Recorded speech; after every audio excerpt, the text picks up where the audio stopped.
Welcome to the Golden State Media Concepts Sex Podcast, a show that examines all aspects of sexuality, from physical to emotional to spiritual. Join our hosts as they discuss age-old questions, common misconceptions, and the latest topics surrounding sex. They'll tackle topics about sexuality from the complicated to the hilarious and everything in between. GSMC Sex Podcast is your show for all of your questions about sex, even some you might not have thought of yet.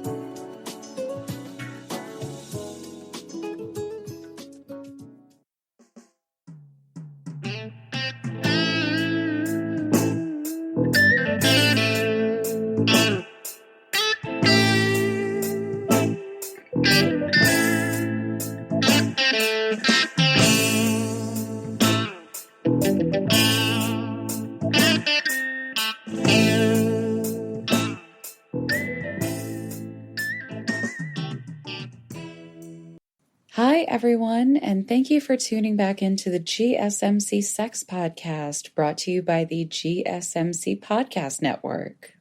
I am your host, Ainslie Caswell, back again for another episode of sexual talk, sex topics, and things that you're just not comfortable talking about in front of your friends, family, coworkers, and other types of mixed company.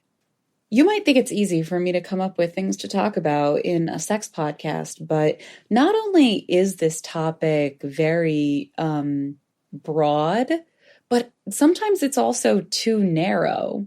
Like, what do I talk about in terms of butt stuff? And how do I make that palatable for a podcast?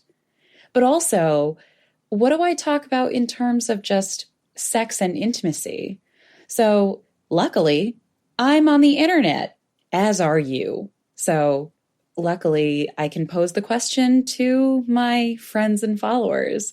And so I went to Instagram within the past week and I said, what do you guys want to talk about? And because of the format of these stickers and these options that I'm given, I had to give you a choice. And between these two choices, the predominant answer was you wanted to talk about sex and hygiene. And I find that very interesting because usually when I pose a question of, do you want to talk about this raunchy, intriguing subject, or do you want to talk about this kind of seemingly boring technical subject? A lot of people want to talk about the technical subject. And if I had to guess, I think it's because most people are not looking to just listen to somebody wax poetic on a podcast about something that's not fact-based, because that's something that we already do in our private messages and privately in our own heads. Does that make sense? Like, if you just wanted to listen to someone speculate about opinions, that's something that we can just do with our friends. But if you want to try to learn some new information that you didn't learn in school, but maybe you should have learned in school, but you didn't, looking at you, U.S. public education. Maybe you want to try to address a topic that's more formal and specific, like sexual hygiene. And that is the one that got the most votes out of the question that I posed on my Instagram. So that is what I'm going to try to cover today. There's a few directions that we can take this in, but to try to cut this into nice, tidy little sections, we're going to cover sexual hygiene and health before the act, during the act, and after the act. And then to wrap it all up, I'm going to summarize what you should do for the health and hygiene of your toys. I know we covered sex toys last time, but we didn't actually talk a lot about the health and hygiene and maintenance of your toys. So we're going to wrap that all up at the end. So to kick this off, let's talk about what you should be doing before sex. Regardless of your gender and how you identify and what kind of genitalia you have, you should be keeping it generally clean. Did you know that? Were you aware of that? I don't want to guilt trip anybody out there. We're all in the middle of quarantine. But yeah, generally you should be washing. There is a consensus out there among medical professionals that overwashing is bad. And what that means is washing too frequently is unnecessary. And what that means is more than once a day. Once a day is the recommended and acceptable standard. And overwashing would also refer to unnecessary soaps, too much soap, and soaps that are excessive. My language there was excessive. Soaps that are beyond anything than a mild and gentle soap. Things like douches, things that are overly perfumed, super artificial, overly frothy. None of that stuff is needed or required or even beneficial to your genitalia. If you pay attention to any of the washes that are built for genitalia, typically they're for women, they are generally mild, they don't froth, and they have no or very little fragrance. I'll say this now, and it may come up again. Douching, although it exists out in the world, is generally, across the board, not recommended. I don't even know when douching is needed or recommended because throughout my life as a woman, it's constantly been not recommended to me. I've constantly throughout my life been told never to douche, ever. So I'm not exactly sure when it's recommended, if ever, and I don't know why you would do it. So I know they exist and I know they're still manufactured, so I'm not sure if they're recommended or required at any specific point in a woman's life.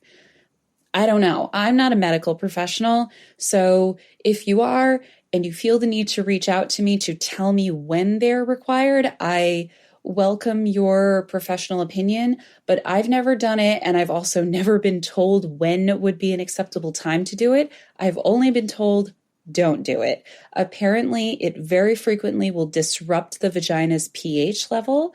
So the only thing that I know is that you shouldn't do it, and it's generally not recommended by any medical professionals ever.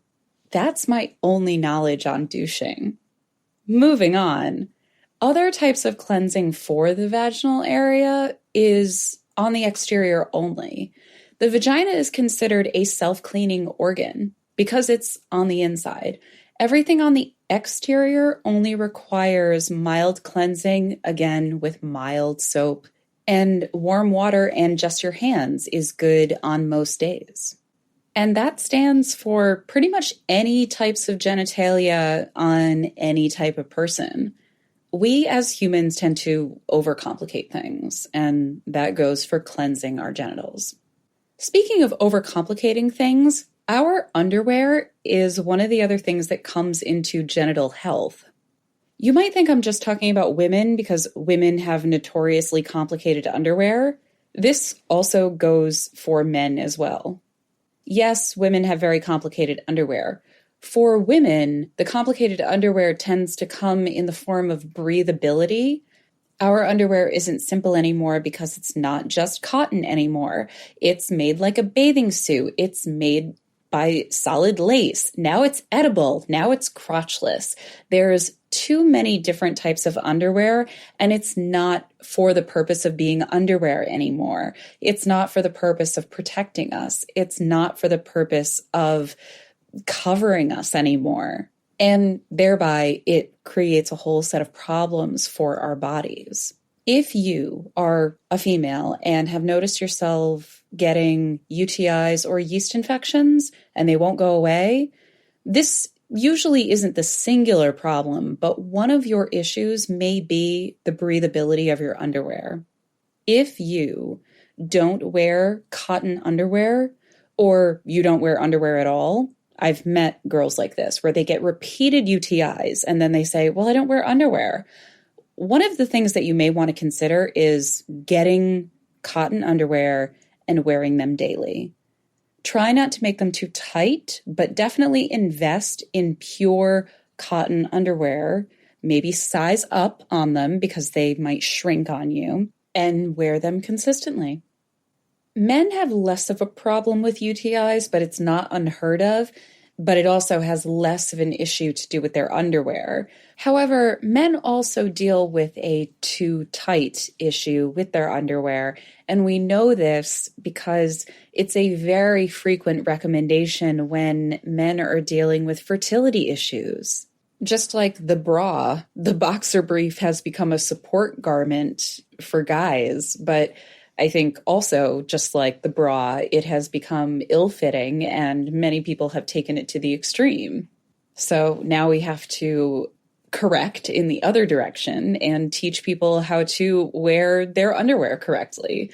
So because there is no store called Victor's Secret and we cannot measure you for your boxer briefs, and I am not a professional here, the only thing I can tell you is try not to make your briefs or your boxer briefs too tight. It's just not good for you. And there are all of these miraculous fibers nowadays that are moisture wicking. So I can't say for sure whether or not your boxer briefs need to be 100% cotton, but just watch out for those purely synthetic fibers. They can't be totally great for you, you know? Speaking of those of you who have a penis and scrotum down there, there are very specific and necessary ways to clean your equipment. And there are variations depending on the configuration of your equipment. I hope you already knew that. Now, personally, I've been with a couple of European men. And by saying that, I'm attempting to highlight that I've been with a couple of men who are not circumcised. If you are the owner of a penis and you are uncircumcised, there are some hygiene and maintenance points that you should be familiar with if you aren't already. I just want to, because being uncircumcised is more common in other areas of the world rather than the US, I stumbled upon a summary on a UK website that is about maintaining an uncircumcised penis, and it summarizes not only how to do that, but what can result if you don't, and I think it says it better than I ever could. It says, gently wash the penis with warm water each day when you're having a shower or bath. If you have a foreskin, pull it back gently and wash underneath. If you don't wash underneath the foreskin correctly, a cheesy-looking substance called smegma may begin to gather. Smegma is a natural lubricant that keeps the penis moist. It's found on the head of the penis and underneath the foreskin. If smegma builds up in the foreskin, it can start to smell, stop you from easily pulling your foreskin back, and become a breeding ground for bacteria. This can cause redness and swelling of the head of your penis, called balanitis.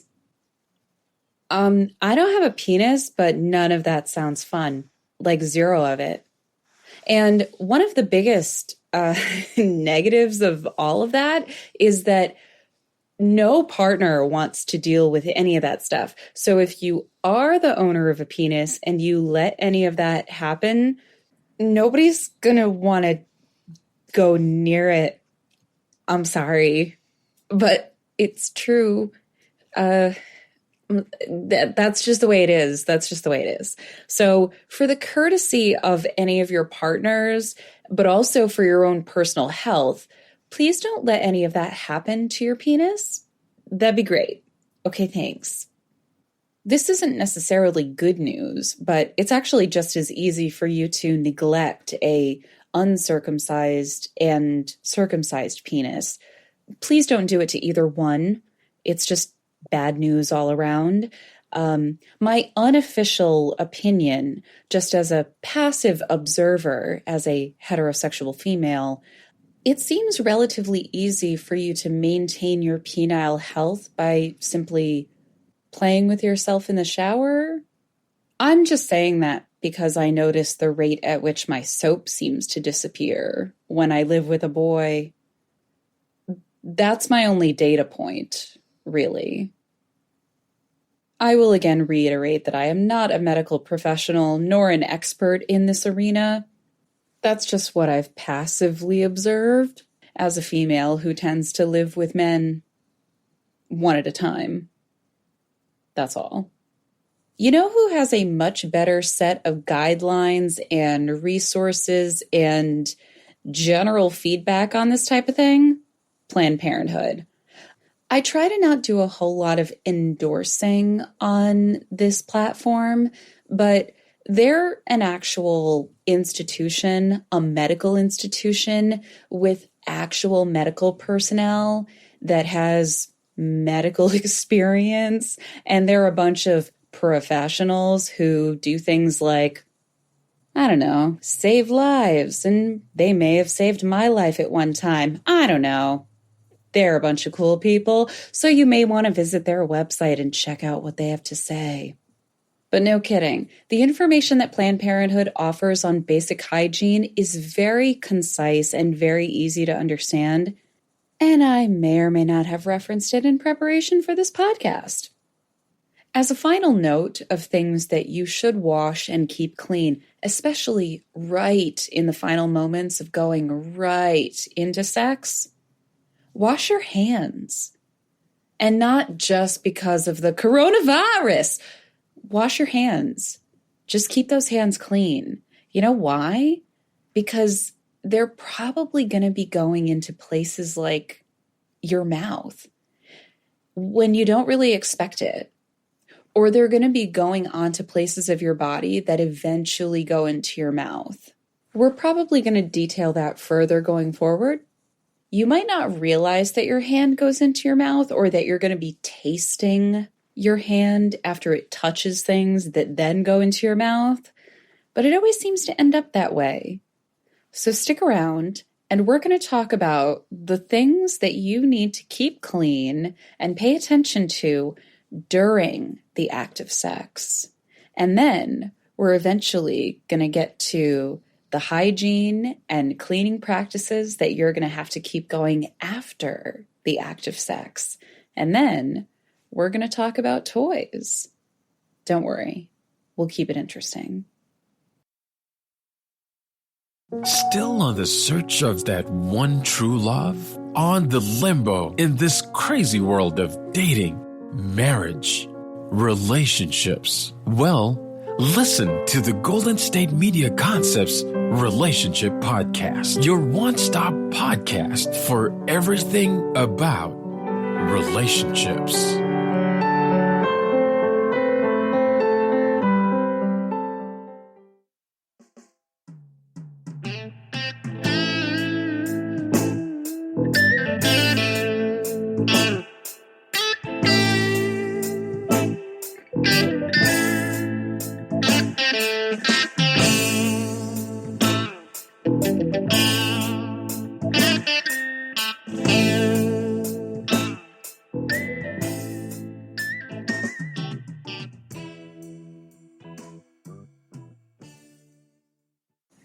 Hello, welcome back to the GSMC Sex Podcast with your host, Ainslie Caswell.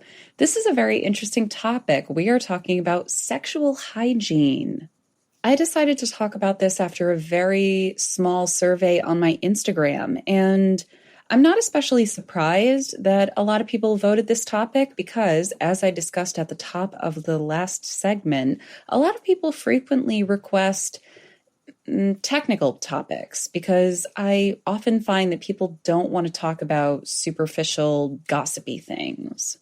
So during this segment, we're going to tackle sexual health and hygiene things that you can keep in mind during the act of sex, things that you can practice while you're getting busy, things that you can keep in mind that no one really told you about, stuff that your parents didn't even tell you about, stuff that your friends absolutely don't share with you.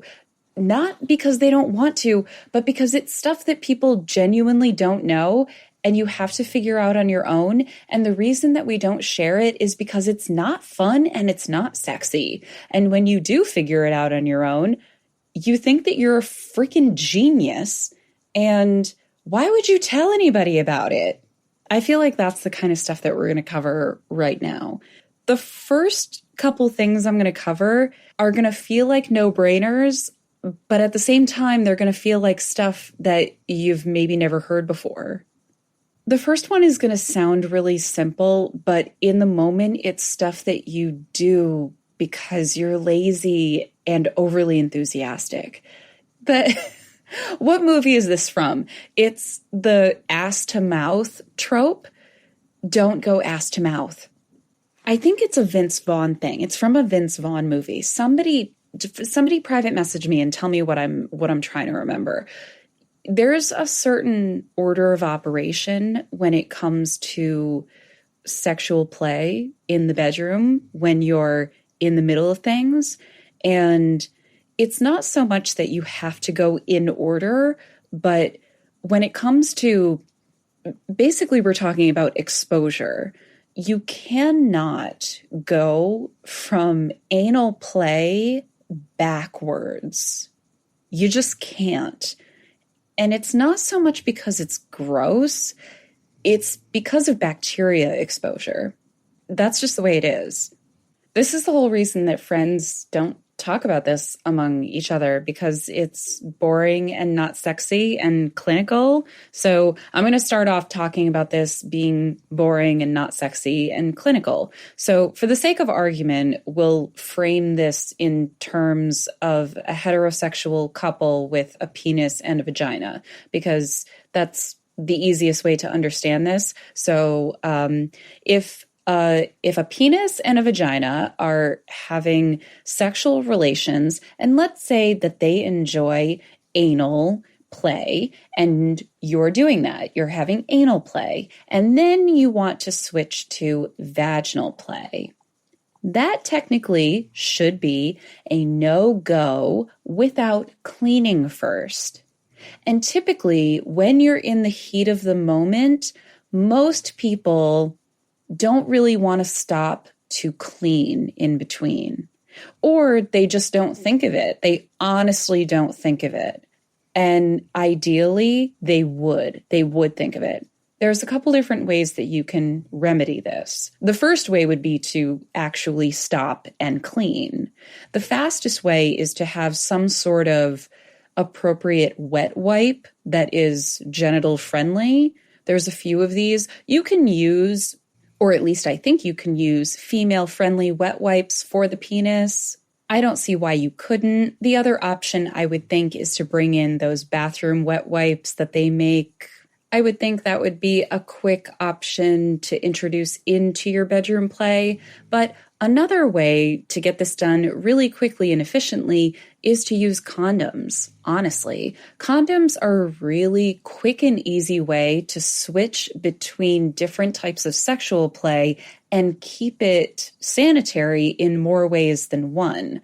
So you can use a condom for anal play, remove it, throw it away, put on a new condom, and then go into vaginal play without taking any other sort of precaution, because you're essentially just slipping on literally a new cover for the same piece of equipment and then going about your business. So protection isn't just for your STDs and your STIs. It's for the very, very practical bacterial contamination issue of switching between your types of play in real time. And of course, this goes for oral play too. But I'm one of those people that is sort of flavor averse to condoms. I don't like using condoms for oral play. I've never used flavored condoms myself. I don't know how effective they are. I don't like the taste of synthetic plastic. You can tell me if you've ever used them and used them successfully. Something that I do like and I think works very well is flavored lubricant. So if you find a flavored lubricant that you like that is condom safe, use it. They're very good. They work very well. Please introduce them to your oral play. They're great. The other thing that condoms protect against that a lot of people don't consider is safety with the woman's anatomy when it comes to micro tears that we can't see and really don't consider, especially when it comes to anal play, because the anal tissues are far more delicate than we give them credit for. And when we use them for sexual play, micro tears open up and we don't even know they are occurring. And this just creates more opportunities for bacteria to creep into our bodies.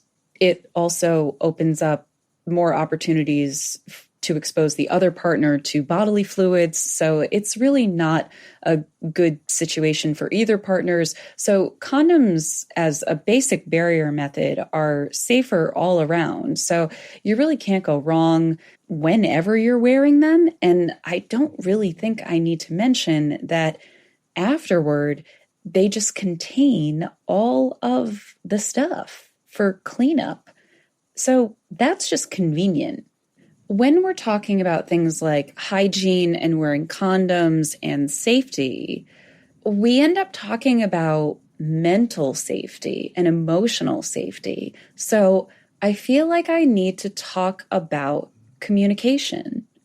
I know you may have expected me to only talk about stuff like wiping your butt or cleaning up fluids or showering. And you're correct. You're absolutely correct. We are talking and have talked and will talk about all of those things. But when we're talking about sexual health, hygiene, and ultimately sexual safety before, after, and during the act of sexual intercourse, we really should include communication with your partner, because sexual health, hygiene, and ultimately sexual safety includes communication with the person that you are being intimate with. And that includes words, of course. It includes body language, which, granted, can be incredibly difficult to read when you're engaged in such a physical act, but it includes an immense amount of listening.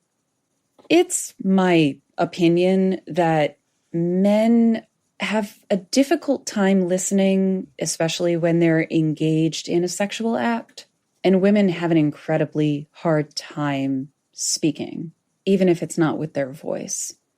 Women have been conditioned to believe that it is their job to perform during a sexual act, and it is their job to somehow bring a sexual act to completion, one way or another, whatever that means. I don't think any of us really know what that means. I have a regular therapist team, and my therapist said something to me within the past year or so, and it is something that kind of echoes in my head, and I'm not even sure that I still believe it or understand it. My therapist is a man, and he said something to me about sex, and it was, just because a penis is hard and it is around you doesn't mean that it needs to come. I thought that was fascinating and interesting, and I don't know exactly what that meant to the core of who I am as a woman, because I don't remember where or how or when I was taught otherwise. Because in school, I certainly wasn't taught that sex was an act of foreplay to the completion of the man's orgasm, but I also wasn't taught that sex or lovemaking was the joining of two people until you both understand each other to some sort of emotional connection. Nobody teaches us anything. And that should probably ultimately be the point here, is that there's no guidance in any part of our lives, and there's also no handbook. There's no hard and fast set of rules. We have to make them. We have to create them for ourselves individually with our partners. whatever that means throughout the course of our lives. And it's generally unfortunate that no one teaches us that ideology, that we have to teach ourselves that throughout the course of our lives, that we have to customize our sexual needs and wants for us as individuals. And that's really what we should be considering when it comes to communicating with our partners and communicating with ourselves. When I reflect back on me as an individual, especially when I think about when I was younger versus now, when I first started having sexual partners, if I'm honest with myself, when I first started having sexual partners, I did not know what I wanted.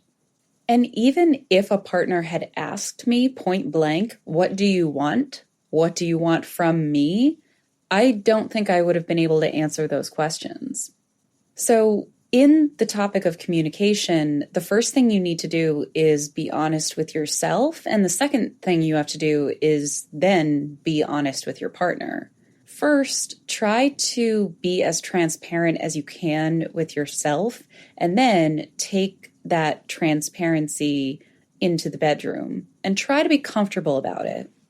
This is also a topic that we can get much, much deeper into and dedicate a full hour to, but for the purposes of efficiency and making it a segment of a segment of a segment, let's just talk about words and dialogue and quick communication when you're in the heat of the moment. When you're with a partner and you're in the middle of it and you're talking about communication, let's say that you're not comfortable speaking. You can do very, very small, simple things like putting your hand over their hand and guiding it to where you want it. This is where listening comes heavily into play, and sometimes listening comes in the form of listening to what they're telling you silently. Because sometimes somebody's trying to tell you something by body language, and the only way to do that in the dark is by moving your body with their body. So try to pay attention. If you do feel comfortable using words, you can say really simple, really short things like touch me here or don't stop. Words like yes and no easily get lost when you're in the middle of doing things, and they lose their meaning also. That's why safe words become a thing, because yes and no don't mean what they mean anymore when you're in the middle of a sex act. That's yet another reason why words, even very simple ones, become very important during a sexual act. And another reason why we can dedicate a whole other episode to things like words, phrases, consent. I hope that covers some of the basics for why communication ends up being a health and hygiene issue in addition to most of the physical aspects. But to close out the area of what happens during the time that you're in bed with someone, I want to point out something that I feel like is grossly overlooked in this category, and that is your physical environment where and when you're having sex. This is something that I have actually Googled and tried to find. Like, is there something like a sex kit or a sex box that I should have by my bed or under my nightstand? Is it something that I can buy on Amazon? What is it, and where can I get it, and what's in it, and what are the items that I should have by my bedside? Where can I buy it? Who makes it? Where can I get it? Do one of these cleaning companies make it? Does Adam and Eve make it? What are these things? What do I need, and where can I get it, and who can inform me of the, and it doesn't exist. It just does not exist, you guys. I'm not kidding. And you know what prompted me to start to research that? I swear to God, it was because multiple rap songs referred to something called a sex towel. Like more than one. Not just Beyonce, like more than one rap song referred to something called a sex towel. And I, as a just consumer of rap music was confused. And I said, what is this? And how do I get one? Or should I have already had one? And no one told me. And how do I get it? And who manufactures it? And should I have already gotten this? And I think I'm just some peasant who has not been using any sort of sex towel. And my life is worse for having never experienced it. Guys, all it is a towel that you have nearby that you use after you're done with sex, because sex is wet and messy. And that's pretty much it. And my educated guess is that throughout history, a certain amount of people that may or may not be related to each other have figured this out and used this information to their advantage, but have never necessarily shared this information with anybody, and then taken this little nugget of wisdom to their graves. And then throughout your life as a growing, learning adult, you just have to stumble upon it, either by being really smart or by listening to a Beyonce song, and that's the only way to figure it out, I think. Until now, you would think that the intimate companies would create some sort of sex basket, a sasket, a sexkit, I don't know, to keep by your bedside that would have a lot of these tools in it that would just be at the ready for us. But to the best of my knowledge, no one has done it. So just off the top of my head, it would be roughly the equivalent of the items that you keep right next to the stove for the convenience of cooking all your meals, except it would be for the bedroom, for the convenience of your sexual activities. Think of it like a spice rack for your bedroom. So what exactly would these items be? Well, for me, in my experience with my knowledge, I think those items would be all of your preferred sex toys, sex toy cleaner, body safe wipes, washcloth type towels, but like the soft baby towels that don't leave lint, probably those types, lubricant, flavored lubricant, whatever type of lubricant that you need to be safe for your body or your toys, a larger towel that you would place down to protect your sheets or your other bedding. Apparently microfiber throw blankets work really well for that. Baby powder or a talc spray that can soak up wet spots on your bed. Maybe gum or mouthwash if you're super oversensitive to bad breath. Your birth control of choice. Anything else that you consider romantic that you want? Candles, massage oils, edibles, but make them things that will not spoil or attract bugs. Clothing. Regular clothing will probably get all crumpled and wrinkly, but novelty clothing is probably a good idea to store in this type of space. Things like nipple covers, decorative shoes, if you're into feet stuff, rings, jewelry, piercings. And wherever you decide to put all this, I recommend something that has a cover for a few different reasons. You usually don't want any of this stuff to get dusty. You want all of it to stay as clean as possible. And a lot of this stuff is very, very interesting to dogs. You do not want your dogs to get into any of this stuff. They will chew it, they will eat it, and they will destroy it. So probably get a box that has a cover on it that your dog can't get into. Oh, are you tired? Doing this stuff is exhausting, but please stay awake long enough for us to talk about how to take care of yourself after the sex is over. Some would argue that's the most important part. And you have to stay up long enough to learn how to take care of your toys to make them last as long as you do. Tired of searching the vast jungle of podcasts? Now listen close and hear this out.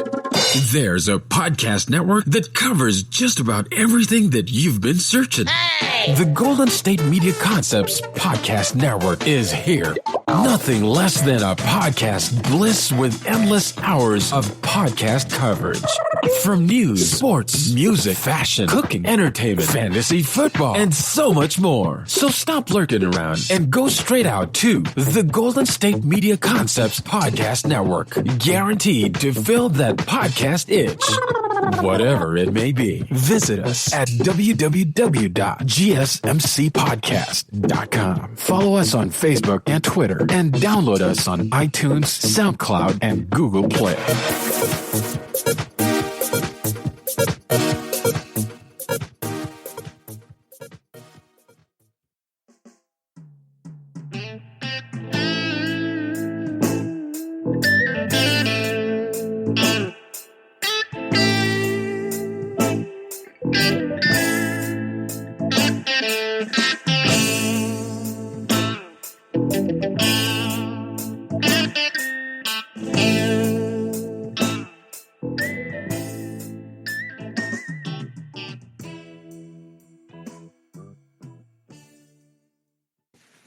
Hi, folks. I'm so proud of myself that I have held your interest all the way up until the end of the Sex Act.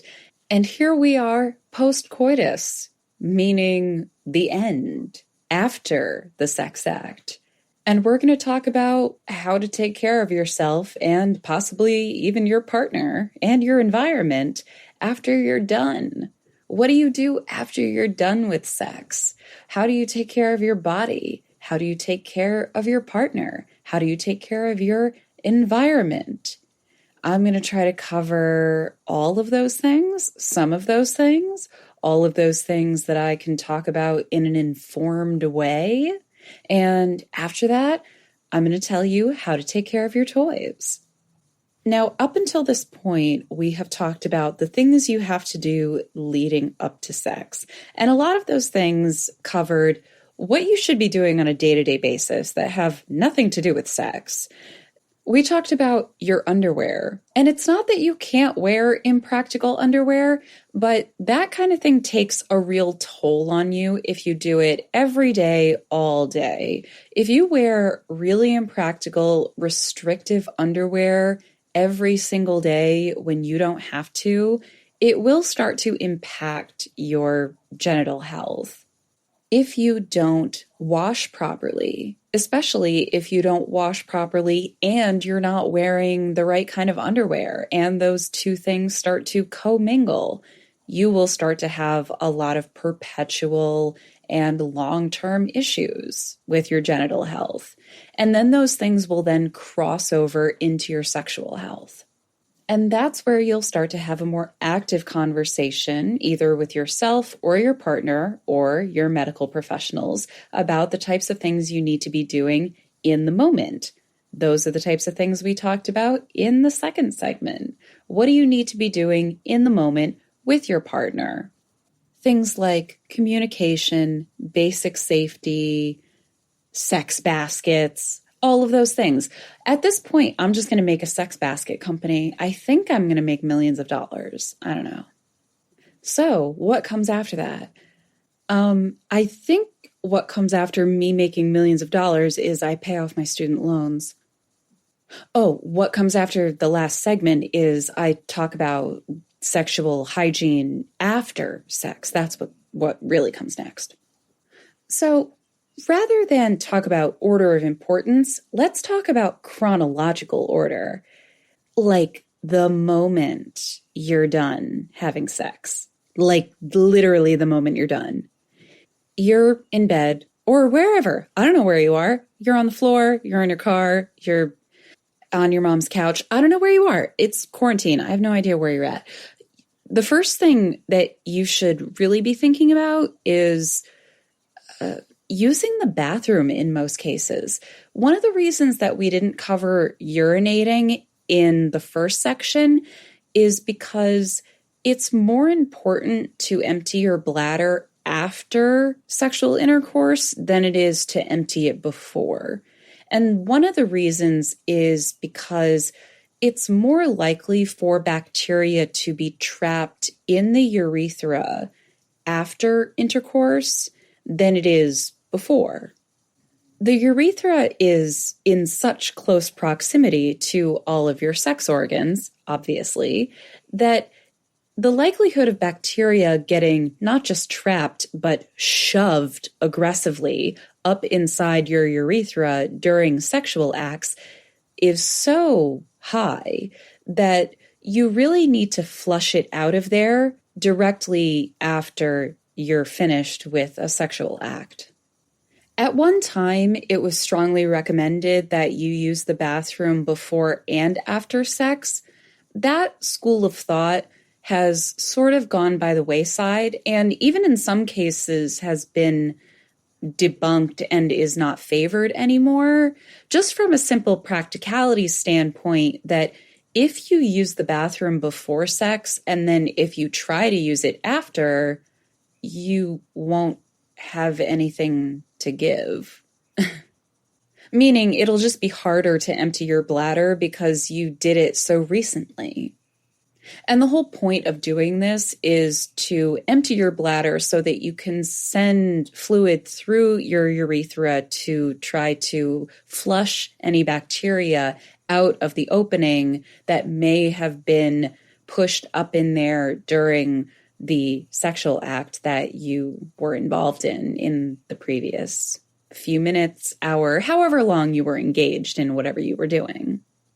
There's no definite set of time that you should use the bathroom after you're finished with your sexual activity, but it's generally understood that it should be a relatively short amount of time, probably under an hour, under 30 minutes. There's no hard and fast rule. It will largely depend on your anatomy.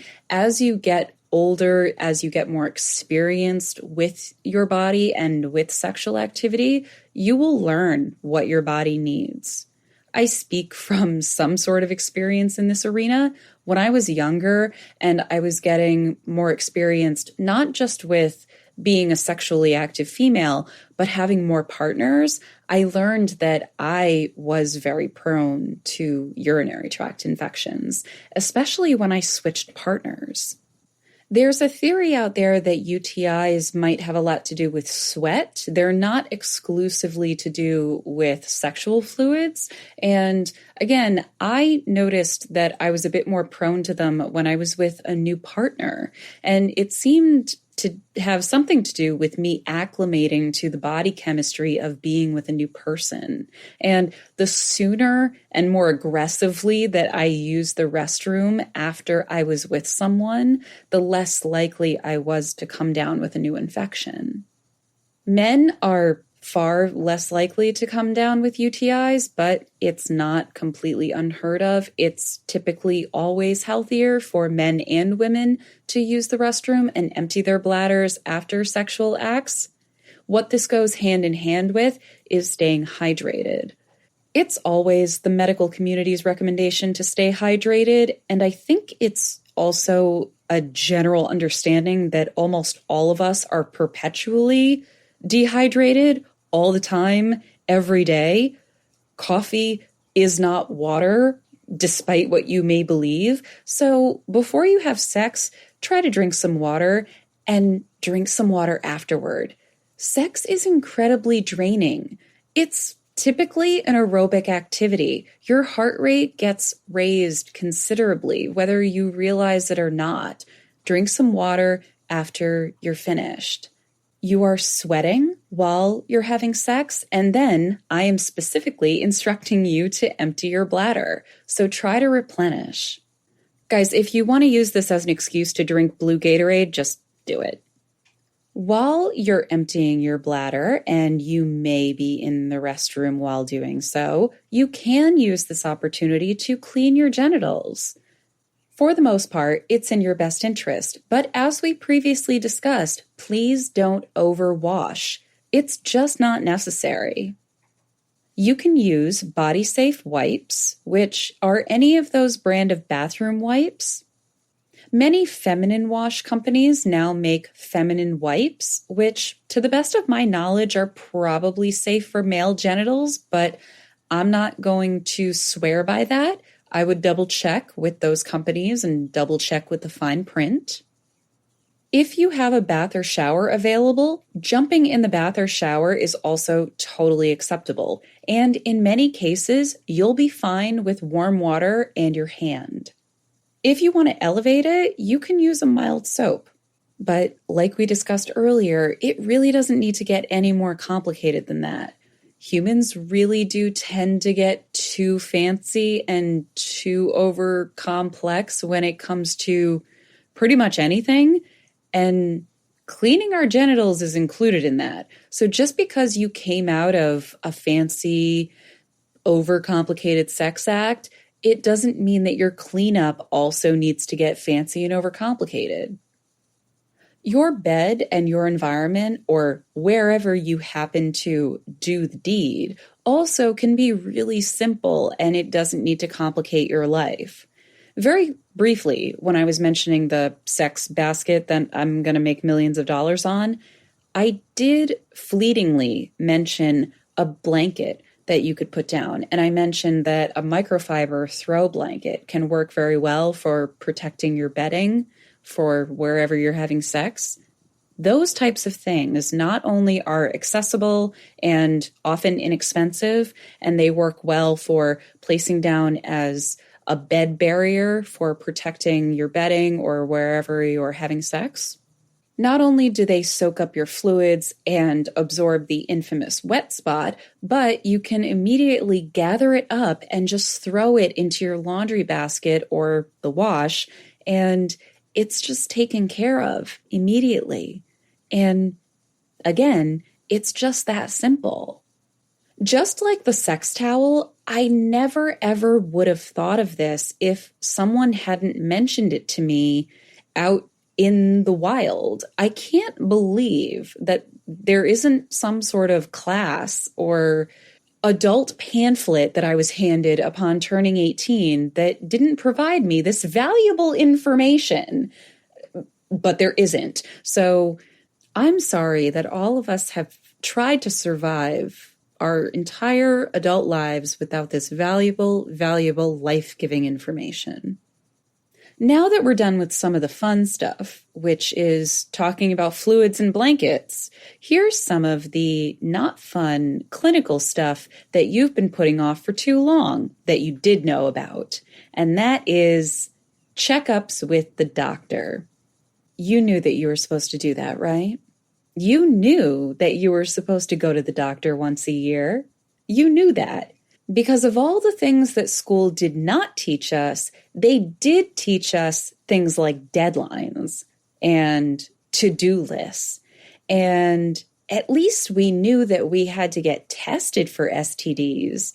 And unfortunately, we need to go to some cold, sterile room in a cold, sterile building and talk to some cold, sterile team of people who will swab our throats and other holes in order to tell us what kind of diseases we may or may not have. And you got to do that. Sorry. Not sorry. So just call your doctor. You don't have to go to a specialist for that kind of thing. You can go to your GP. You can often go to a walk-in. You don't even need to see a formal doctor. Many PAs, physician's assistants, can take care of things like this.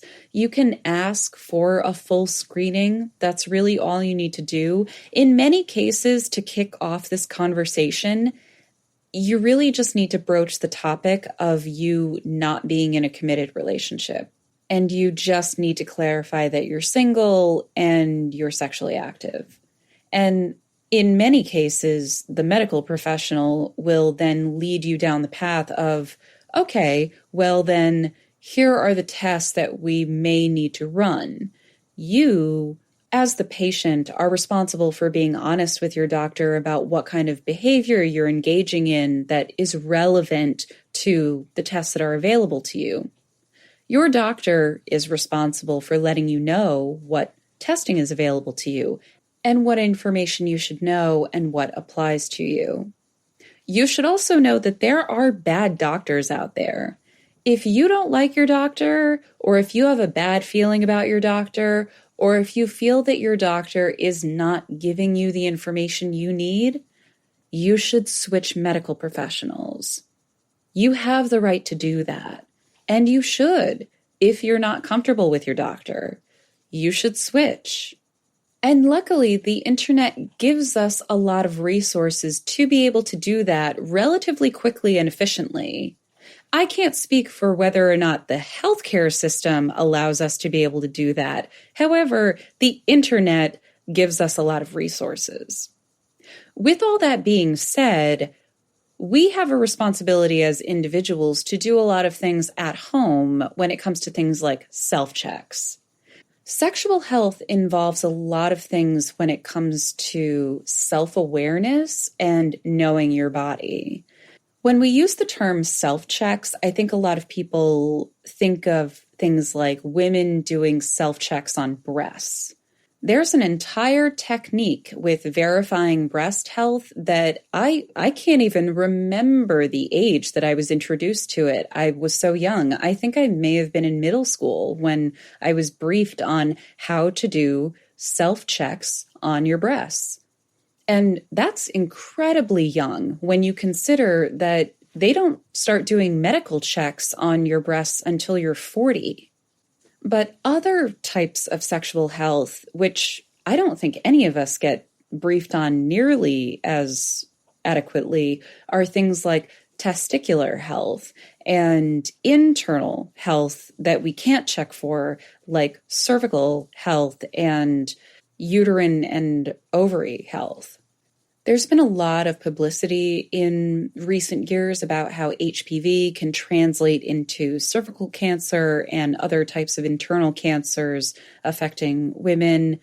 Personally, and I get overly cynical on these topics, I can't say for sure what the real statistics are on this type of thing, or if it's just been a push for a bunch of new drugs. I really can't say. I do know that in general, a lot of people neglect their health and ignore problems until they become bigger problems. And I can speak as someone who had a conal biopsy, which was suspected as HPV, which could have potentially turned into something cancerous. So it's definitely a problem, and it's definitely something that is extremely prevalent in society. So it's something that people need to watch out for and look at. Considering that HPV is still only detectable in women and not detectable in men, while men are still carriers of the disease, this is a topic that we could have discussed on the stigma episode. And I say that because if you have a disorder that is untestable in a group of people, every single person is going to think that they don't have it, when it's more or less statistically known that the majority of people do have it. I say that very, very confidently because when I had my abnormal cell growth and my OBGYN decided that she wanted to give me a biopsy, I was with a partner, monogamously. I was with him at that time for, I believe, over 2 years.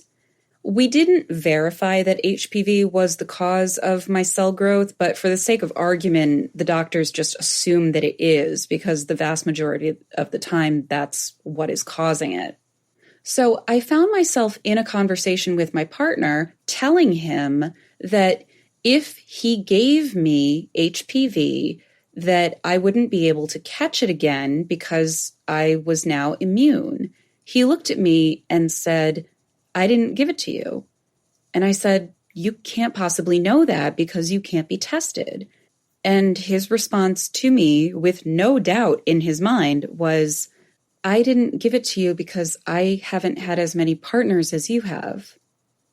So while I understand he was simply playing statistics, he wasn't giving any credence to the idea that he cannot be tested and none of this can be verified, or that 75% of the sexually active population has been exposed to HPV and 15% of them are infected right now. It's just a pretty normal way of thinking where people think they're infallible, they think it can never be them, they believe they're not at fault. And men have a unique ability with this disorder to deny culpability because they can't be tested because there is no test. Well, the after sex part is always a slog, isn't it? There's always a crash down. But when we come back, we're going to talk about how to keep your toys in good working order so they are always there for you. Are you tired of the same old news? Are you sick of the seemingly endless political spin and negativity? The GSMC America Still Beautiful podcast is a weekly news podcast covering all the top positive and uplifting news stories. We cover stories that will inspire, uplift, and remind you of the good in the world. Tune into the Golden State Media Concepts America Still Beautiful podcast to get all the great and positive news stories of today. Download the GSMC America Still Beautiful podcast on iTunes, Stitcher, SoundCloud, Google Play, or anywhere you find podcasts. Just type GSMC in the search bar.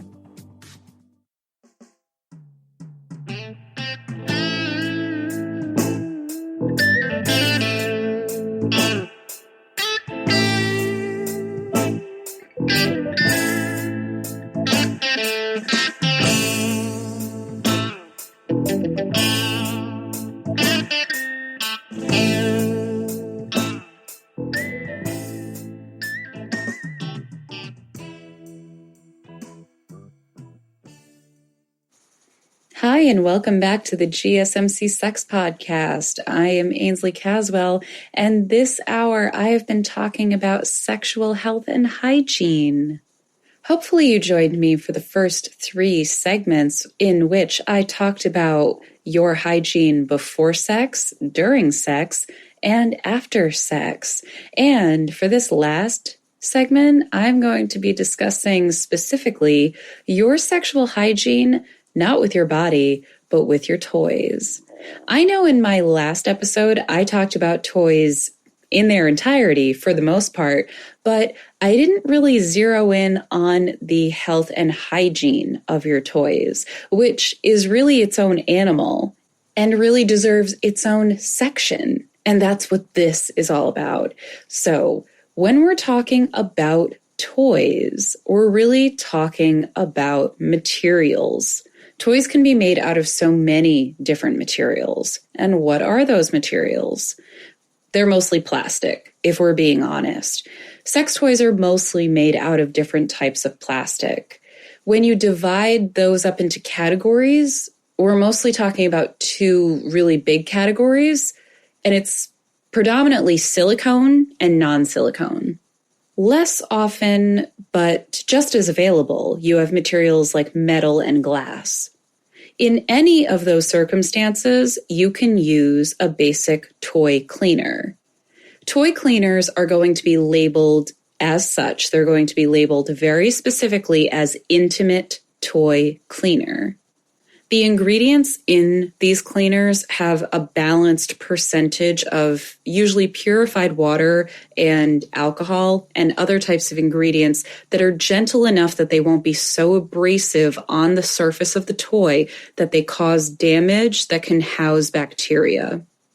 If you use a different type of cleaner or a different type of, let's say, a rag or a baby wipe or God forbid, a Clorox wipe, it can be too abrasive and it can cause little abrasive grooves in the surface of your toy that can then be a little home to bacteria that can sit inside of the little hole or groove that has been created in the surface of your toy that can live there until you use it again. And then when you stick it inside your body, the bacteria is there and it gets transferred into your body. And that's no bueno. Some of the only toys that you don't have to use toy cleaner on are toys that are non-porous, meaning glass, maybe certain kinds of metal toys, but I don't think I've ever run across a purely metal sex toy ever. If you know of one or make one, feel free to send it to me. I don't think I'm familiar with any. Glass toys, I mentioned them in the last episode. They're great. They're beautiful. I don't use them. They're not really my thing, but I think they're art pieces as far as I'm concerned. I would put them on my shelf if I could, if I found it. Anyway, Google them. They're absolutely gorgeous. But they're incredibly utilitarian because not only are they incredibly functional, but you can boil them and you can use almost any kind of toy cleaner on them that doesn't leave any sort of residue. Because the whole point of using an appropriate toy cleaner is that it cannot damage your toy and it cannot leave any kind of residue that can then hurt or affect your body. That's the whole purpose of being able to clean and maintain your toy. If all of this sounds really horrible and high maintenance to you, and you're like, I'm not about that life, I have great news for you. You know how I made a big deal earlier this hour about condoms and how useful they are and how you can go butt to vagina or even butt to mouth a little more safely if you just use a condom? Guess what? You can use condoms on toys. I know that doesn't really sound like an intuitive type of thing because we've been taught our whole lives that the whole purpose of condoms, other than blowing them up and making them look like deformed balloon animals, is to go on a penis. That's what we've been told. That's how we've been taught. We've also been taught how to put them on bananas, but why would we put them on anything else? There's no other function of a condom other than to put it on a penis, right? Right? Wrong. You can put them on your sex toys and then use your sex toys as usual. And the condom functions in the same way that it does as a penis, obviously. You would think that this is sort of a no-brainer, but just like everything else, no one ever freaking explained this to any of us, right? I'm sorry if I'm like talking to you like a child, and you already do this and practice this, and it's part of your regular routine. You are ninja level, operating on level 20. You're way, but I think most of us don't know this and don't do it and don't put these things together.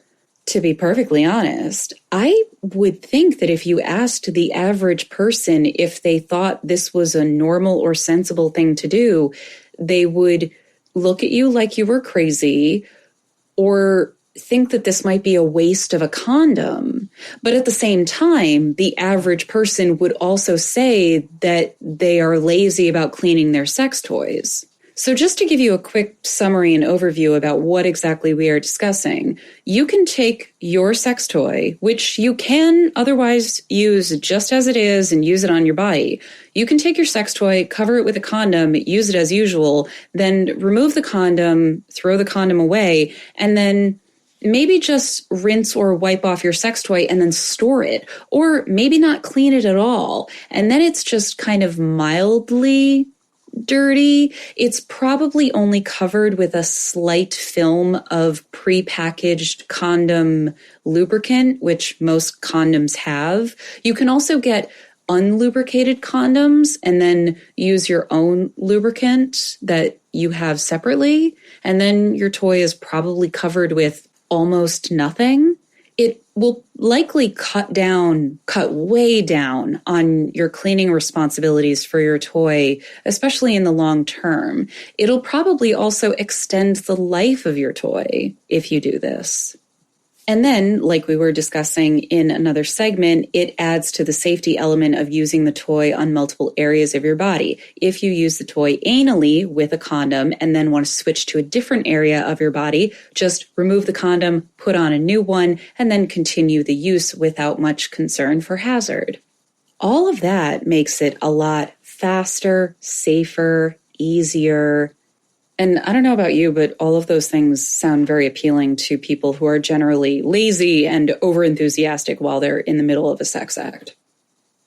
Now, when you're done using your toys, or when they're generally not in use, toy storage is way more important than you think it is.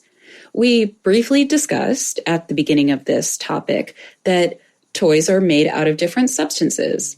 This, believe it or not, comes into play when we're talking about toy storage, because some materials do not play nicely together. Some people who work in certain industries might be familiar with this topic. I'm not sure what industries those might be. Maybe medical professionals or people who work as builders might know this. Machinists might know this. I think you work with different types of materials. I'm not really sure. But the point is, silicone is kind of a finicky material, and it turns out that it melts if it's near or touching other types of materials or plastics. And a lot of sex toys, especially nowadays, are made out of silicone. And other sex toys are not made of silicone. And so if you have a silicone toy that is touching a non-silicone toy, one of them is going to melt. At the very least, one of them is going to start to disfigure or deteriorate in some way. So be mindful that when you get a sex toy, it's likely going to come in some sort of bag or protective sleeve. If it doesn't, you can and should get one. If you don't want to get one, again, we are lazy people, you can just wrap it up in a really average towel from your kitchen or bathroom, or like one of those Ipsy bags that you don't know what to do with. Speaking of protecting things, lubricant bottles always leak, so put those in some sort of bag or like sealed container or whatever. It doesn't matter what kind of bottle they come in. It must be because they're oily or something, but they always leak. So just wrap them up. Just wrap it up, just like your penis. Just wrap it up, just wrap it up. When we were summarizing what you may want to create for a sex basket or a sasket, how do I get that copyrighted, by the way? If somebody can help me like that, please slide into my DMs because I need to make millions of dollars. So if you don't know where to store all of this stuff by your bedside, and you may have a dog or, God forbid, children in the house because your birth control got eaten by your dog, you can buy boxes that have locks on them, like combination locks. You don't have to buy a big, heavy gun safe from Costco if you don't want to. You can buy small caboodle-size boxes that have small, simple 3-number combination locks. They don't have to have keys. They can be very, very simple, but they can be made child-safe so that your child or your dog cannot get into it and put your toys into the Barbie dream house, which is not what those toys are for. Another thing that I feel compelled to mention, which is something a little antiquated at this point and is something that no one wants to hear, and to be honest, I don't think anyone really does it. If you have a toy that has removable batteries, I don't think anyone remembers what those are. They're these cylindrical things that you buy in the store, and you have to put them into electronics in order for them to work. If you don't put the battery into the electronic device, it does not work. Does everyone remember what these things are? Unfortunately, these battery devices have acid inside of them. So when you leave the batteries in a device, such as a vibrator, sometimes they can leak and they can destroy the electronics of your device that you love so dearly. And this happens all the time. If anyone ever had an old television with a horrible, huge brick remote control, and then you found your grandfather swearing in the living room, saying, "Oh no, the remote control exploded," then you remember this phenomenon of batteries leaking and destroying things. You don't need to be an elderly person to remember this phenomenon. I opened up the back of my Swiffer last week and saw that it was destroyed because the batteries in the back of it were trash, and I can no longer mop my floor. So there's that. The same thing, unfortunately, can happen to your sex toys. This is a big selling component for the rechargeable sex toys because no matter who you are, sex toys are often a neglected electronic because they just sit in your nightstand for often long periods of time. It doesn't really matter how sexually active you are, whether it's with a partner or solo. If you have a toy, even if you have just one, you're not using it every day or even multiple times a day. And even if you are, you're just not taking out the batteries the way that is recommended by the manufacturer, by professionals. You're just not doing it. And so inevitably, because it's not a heavily used item, the batteries that you put in it tend to last for a long time. And by nature of how often you use it, they end up sitting there for a long time. And oftentimes they end up leaking.